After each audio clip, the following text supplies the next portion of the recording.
Bat হাতে আগে থেকেই প্রস্তুত ছিলেন সৌম্য সরকার। অফ স্টাম্পের দিকে এক পা বাড়িয়ে বিগ শট খেলার প্রস্তুতি। এরপর পেশির জোর আর দুর্দান্ত টাইমিংয়ে বিশাল ছক্কা তার ব্যাটে। শুধু ছক্কা বললে বোধহয় ভুল হবে, রীতিমতো স্টেডিয়ামেরই বাইরে বল পাঠালেন এই মারকুটে ওপেনার। ক্যামেরার লেন্সকেও যেন সেই বল খুঁজে পেতে বেগ পেতে হলো। সবাই অবাক চোখে দেখে গেলেন সরকারের রাজস্বিক শট।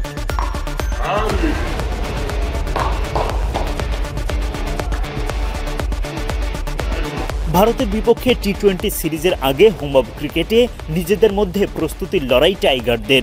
প্রতিপক্ষের দেয়া 163 রানের লক্ষ্যে ব্যাট করতে নেমে ধীর সূচনা করেন সৌম্য সরকার। এরপর সময় যত গড়ায় তার ব্যাটের তেজ ততই বাড়তে থাকে। মাঠের চারপাশে সৌম্য দেখান নান্দনিক সব শট। অনেকদিন পর যেন দেখা মিলল পুরনো সেই সরকারকে। তার খেলা ভয়ডরহীন শটগুলো চোখে লেগে থাকার মতো। হোম অফ ক্রিকেটকে একাই যেন মাতিয়ে রাখেন এই ব্যাটার। সৌম্যর খেলা শটগুলোর মধ্যে বল হারানোর ছক্কা নিশ্চিতভাবে সবার চোখে লেগে থাকবে অনেকদিন। বল হারানোর পর অবশ্য কপাল পরে এই ওপেনারের নতুন বলে খেলা শুরু হতেই আর নিজের উইকেটটা ধরে রাখতে পারেননি।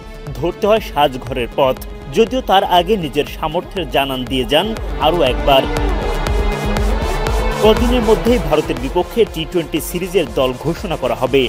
সৌম্যর দলে থাকা নিয়ে কিছুটা শঙ্কাও তো দেখতে শুরু করেন তার ভক্তরা।